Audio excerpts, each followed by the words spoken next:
நாம் சிரித்தா ஏசப்பாவும் சிரிக்கிறாரு, நம்ம அழுதா ஏசப்பாவும் அழுகிறாரு. என்ன சொல்கிறேன்னு புரியலல்ல? ஆமாங்க. இப்படி நம்மளுடைய துன்பமான நேரத்துலேயும் இன்பமான நேரத்தில் இப்படி எல்லா நேரத்துலேயுமே ஏசப்பா நம்ம கூடவே நமக்கு நிழலாக தான் இருக்கிறாரு. சில நேரத்தில் அது நமக்கு தெரிய மாட்டேங்குது இல்லையா? ஒருவேளை இன்றைக்கி இப்படி சில பேர் என் வாழ்க்கையை வெறுத்து, இது என்னடா வாழ்க்கை, ஏசப்பாவுக்காக நான் இதெல்லாம் சாக்ரிஃபைஸ் பண்ணனே, என் நேரத்தை கொடுத்தனே, இதெல்லாம் பண்ணனே, ஆனால் என் வாழ்க்கை இன்னும் மாறலையே, என் வாழ்க்கையில் பிரச்சனை மட்டும்தானே இருக்குது, துக்கம் மட்டும்தானே இருக்குது, ஏமாற்றம் மட்டும்தானே இருக்குது, இழப்பு மட்டும்தானே இருக்குது, நான் எங்கே போவேன்னு தெரியலன்னு உலகத்தை வெறுத்து, குடும்பத்தை வெறுத்து, நண்பர்களை வெறுத்து, ஒருவேளை ஏசப்பாவே வெறுத்து உட்காந்துருக்கீங்களா? இன்றைக்கி ஏசப்பா உங்களை பார்த்து தான் சொல்கிறாரு, நீங்கள் அழுதுட்ருக்கீங்கன்னா உங்கள் கூட சேர்ந்து ஏசப்பாவும் அழுதுட்டு தான் இருக்கார். நீங்கள் சிரிச்சிட்ருக்கீங்கன்னா உங்களை விட அதிகமாக ஏசப்பா சந்தோஷப்பட்டுட்டு தான் இருக்கிறாரு.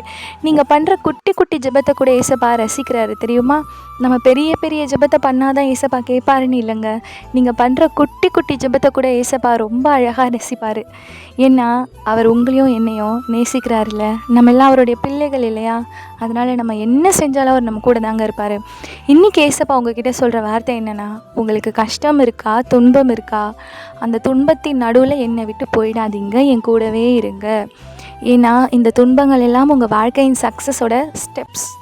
ஸோ உங்களுடைய துன்பமான நேரத்தில் ஏசப்பாவை விட்டு விலகணும்னு ஒரு வேளை உங்களுக்கு எண்ணம் இருந்ததுன்னா அதை இன்னையோடு விட்டுருங்க. இன்றைக்கி ஏசப்பா உங்ககிட்ட தான் சொல்கிறாரு, உனக்கு துன்பம் இருந்தாலும் என்னை விட்டு தூரம் போகாத, ப்ளீஸ் என் கூடவே இரு அப்படின்னு ரொம்ப ஆசையாக கேட்குறாருங்க.